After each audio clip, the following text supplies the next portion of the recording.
សួស្តីអ្នកទាំងអស់គ្នានៅក្នុងវីដេអូនេះខ្ញុំចែកម្លែកបទពិសោធន៍តាក់ទងរឿងការរំពឹងទុកមុនពេលមករៀននៅអាមេរិកហើយនឹងពេលមកជួបផ្ទាល់ហ្មងអញ្ចឹងអ្វីដែលយើងរំពឹងទុកវាធម្មតាពេលមកជួបផ្ទាល់វាមិនសូវដូចចិត្តទេហើយក៏មានរឿងការខកចិត្តខ្លាំងដែរកាលពេលមុនខ្ញុំមករៀនណាយើងឃើញអាមេរិកគឺល្អមែនតើស្អីក៏ល្អស្អីក៏ល្អអញ្ចឹងរៀនហើយចប់បានការងារធ្វើជាមួយក្រុមហ៊ុនលំដាប់កំពូលអន្តរជាតិហើយបានប្រាក់ខែច្រើនមួយខែចូលម៉ឺនអីចឹងណាអាហ្នឹងរំពឹងទុកហើយក៏សប្បាយចិត្តដែរគ្រាន់តែនឹកឃើញថាអាចបានឱកាសហ្នឹងណាតែដល់ពេលមករៀនគឺថាមិនមែនចឹងទេការងារដាក់ទៅក្រុមហ៊ុនកាន់តែល្បីហ្នឹងកាន់តែប្រកួតប្រជែងកាន់តែច្រើនហើយមិនងាយជាប់ទេគឺពិបាកជាប់យើងគិតមើលឲ្យក្រុមហ៊ុនល្បីហ្នឹងវាមានតែឲ្យអ្នកបានប្រាក់ខែ$10,000ក្នុងមួយខែអីហ្នឹងគឺសិតតែលំដាប់កំពូលមនុស្សហើយមានតែ5%ទេវាអត់មានច្រើនទេសំបីមកអាមេរិកហ្នឹងគឺអ្នកបានប្រាក់ខែច្រើនប៉ុណ្ណឹងមានត្រឹមតែ5%ទៅ10%ទេតែយើងនៅក្នុងចំណោមមក5ទៅ10%ហ្នឹងដែរអត់ពេលខ្លះចំណេះដឹងមានហើយតែត្រូវពឹងលើសំណាងទៀតណាអញ្ចឹងគ្រាន់តែពេលខ្ញុំឈានជើងមកដល់អាមេរិកភ្លាមណាអាចង់ថារឿងពិតហ្នឹងគឺ hit ហ្មងមកដល់ភ្លាមអត់មានបានសបាយអីណាទេខ្ញុំគិតរឿងចង់បានការងារធ្វើព្រោះគោលដៅសំខាន់របស់ខ្ញុំមករៀនអាមេរិកហ្នឹងគ្រាន់តែជាស្ពានទេគឺជាស្ពានដើម្បីអាចចាប់យកឱកាសការងារធ្វើនៅអាមេរិកអញ្ចឹងរឿងរៀនរឿងសូត្រទី2រឿងចង់បានការងារធ្វើទី1ហើយព្រោះតែបែបហ្នឹងហើយគឺ stress ខ្លាំងណាស់ក្នុងរយៈពេល2ឆ្នាំដែលខ្ញុំរៀនហ្នឹង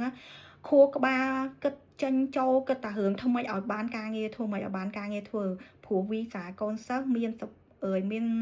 កំណត់ណាពេលដែលខ្ញុំរៀនចប់ភ្លាមខ្ញុំអាចនៅអាមេរិកបានតែ3ខែបន្ទាប់ពីហ្នឹងឯងផុតពីហ្នឹងខ្ញុំអស់សិតតែបើសិនជាខ្ញុំអត់ជាប់ការងារបានធ្វើទេវីសាហ្នឹងអត់អាចតកើតទេត្រូវត្រឡប់ទៅខ្មែរវិញអញ្ចឹងខ្ញុំអត់ចង់ឲ្យរឿងហ្នឹងកើតឡើងទេខ្ញុំខំប្រឹងដាក់ការងារតាំងពីថ្ងៃទី1ដែលមកដល់អាមេរិកមិនទាន់បានរៀនផងហ្នឹងខ្ញុំរៀបចំ CV ខ្ញុំរៀបចំអីដើម្បីរកមើលឱកាសការងារចាប់ផ្ដើមដំបូងគឺធ្វើការនៅក្នុង campus ឱកាសការងារជាវីសាកូនសិស្សនៅអាមេរិកកំណត់ការងារតឹងរឹងមែនតើអត់ដូចទៅអូស្ត្រាលីទៅអីយើងអាចធ្វើការងារបានស្រីនៅអាមេរិកនេះមុននឹងមកគេសម្ភាសយើងរឿងលុយរឿងអីហ្នឹងត្រូវដឹងថាយើងនេះមានប្រាក់ខែមានលុយចាយគ្រប់ហើយក្នុងការមករៀននៅអាមេរិកហ្នឹងក្នុងរយៈពេលប៉ុន្មានហ្នឹងគឺអត់ត្រូវការទៅរកការងារធ្វើអីដើម្បីបានលុយមកចាយទេអញ្ចឹងគេរំពឹងយើងថាយើងអត់មានត្រូវការអត់មានធ្វើការអីទេបើអត់មានលុយគឺអត់បានជាប់មករៀនទេគេអត់ឲ្យវីសាហ្មងត្រូវមានលុយមកខ្លួនឯងបើរៀនបងលុយត្រូវមាន scholarship ពេញអញ្ចឹងបើអត់បងលុយទេអញ្ចឹងណាអញ្ចឹង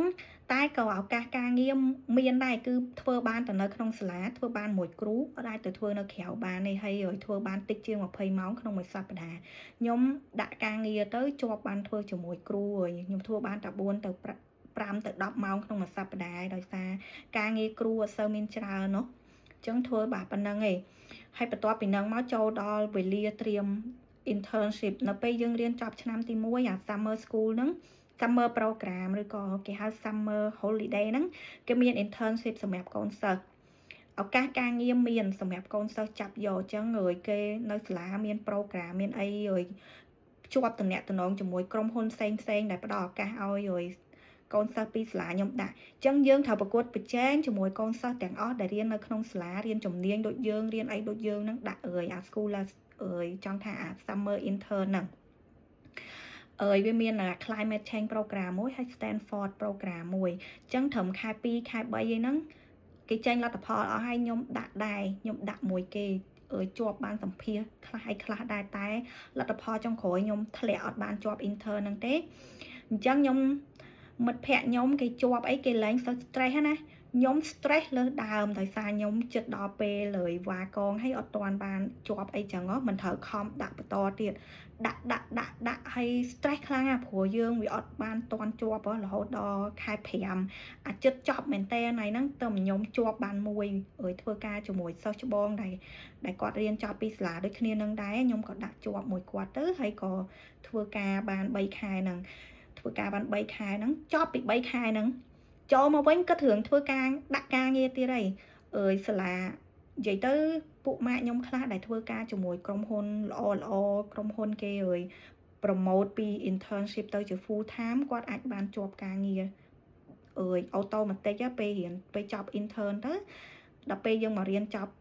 មួយឆ្នាំទៀតរៀនបានសញ្ញាបត្រគឺអាចត្រឡប់ទៅធ្វើការនៅនឹងវិញ full time តែការងារក្រុមហ៊ុនខ្ញុំអត់ឯគេអត់យក full time គេអត់អីទេអញ្ចឹងខ្ញុំបានតែ intern ហ្នឹងឯងអញ្ចឹងពេលត្រឡប់មកវិញខ្ញុំត្រូវរកការងារ full time នៅពេលដែលខ្ញុំរៀនចប់មុនដំបូងខ្ញុំដាក់រកតែក្រុម company ដែល sponsor H1B យើងដឹងហើយ visa កូនសិស្សអាចធ្វើការបាននៅនេះតែត្រឹម1ឆ្នាំទៅ3ឆ្នាំហើយខ្ញុំ STEAM program អញ្ចឹងខ្ញុំអាចធ្វើការបាន3ឆ្នាំបន្ទាប់ពីរៀនចប់ដើម្បីអាចធ្វើការលើសពី3ឆ្នាំខ្ញុំត្រូវការ company sponsorship គឺដើម្បីអាចបាន H1B visa H1B visa ហ្នឹងពេលក្រុមហ៊ុន sponsor ឲ្យក៏មានដឹងឲ្យបាន 100%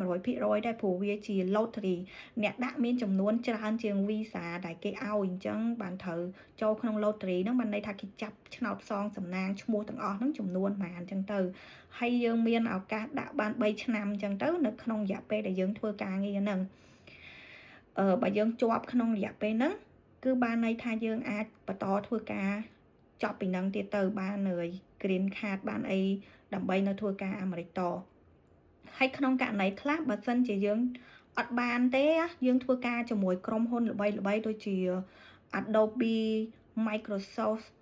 អី Tesla Meta អីក្រុមហ៊ុនល្បីៗដែលគេមានចង់ថាមាន office គេនៅ Canada នៅ Mexico អីគេអាចបញ្ជូនយើងទៅធ្វើការនៅនឹងនៅពេលយើងអាចធ្វើការនៅអាមេរិកតចឹងក៏មានដែរឱកាសល្អមែនតើបើយើងជាប់បានធ្វើការមួយក្រុមហ៊ុនល្បីៗហ្នឹងតែមិនងាយជាប់ទេពិបាកជាប់ខ្លាំងណាស់កុំថាឡើយជនបរទេសយើងសំបីតាជនអាមេរិកកាំងខ្លួនឯងហ្នឹងក៏គេពិបាកជាប់ផងហើយប្រកួតប្រជែងច្រើនណាស់អ្នកធ្វើការហ្នឹងមានអ្នកខ្លាំងណាស់ឥណ្ឌាឯងមិនជាប់បានច្រើនព្រោះយើងដឹងហើយអ្នកកូនសិស្សឥណ្ឌាមករៀនច្រើនអញ្ចឹងអត្រាតែ1% 2%ជាប់ហ្នឹងក៏វាឃើញច្រើនដែរព្រោះប្រៀបធៀបមួយចំនួនកូនសិស្សទាំងអស់ខ្ញុំក៏ដាក់ដែរខ្ញុំជាប់បានសម្ភារ Tesla ដល់ round 3ដែរជុំទី3ដែរធ្លាក់បាត់ទៅមួយអីផ្សេងទៀតក៏អត់ជាប់អត់អីទេឥឡូវឡើងចង់បាន visa sponsor អី company sponsor អី product ធ្លាក់រហូតចឹងឥឡូវត្រូវដាក់ company ណាក៏ដោយមិន sponsor មិនអីក៏ដោយឲ្យតែរើសខ្ញុំធ្វើការខ្ញុំដាក់ទាំងអស់ព្រោះនៅពេលយើងដាក់ sponsor ហ្នឹងពេលយើងនៅក្នុង job application យើងត្រូវ tick គេសួរអ្នកឯងចង់បាន H1B visa sponsorship អត់ពេលយើង tick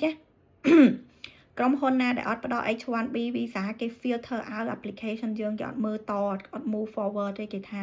ក្រុមហ៊ុនគេអត់ឲ្យ H1B visa sponsorship ទេអញ្ចឹងគេអត់ hire យើងទេគេអត់ move forward application យើងទៅមុខទៀតទេព្រោះហ្នឹងមិនមែនជាអ្វីដែលយើងចង់បានអញ្ចឹងខ្ញុំអត់ឡើងដាក់ហ្នឹងខ្ញុំគិតថាខ្ញុំអាចធ្វើការ3ឆ្នាំពេលរៀនចប់អញ្ចឹងក្រុមហ៊ុនណាក៏ដោយពេលសួរខ្ញុំឆ្លើយថាអត់ត្រូវការ H1B visa sponsor ខ្ញុំមានសិទ្ធិធ្វើការងារស្របច្បាប់អញ្ចឹងណាព្រោះvisa កូនសិស្សខ្ញុំអាចធ្វើការស្របច្បាប់បាន3ឆ្នាំ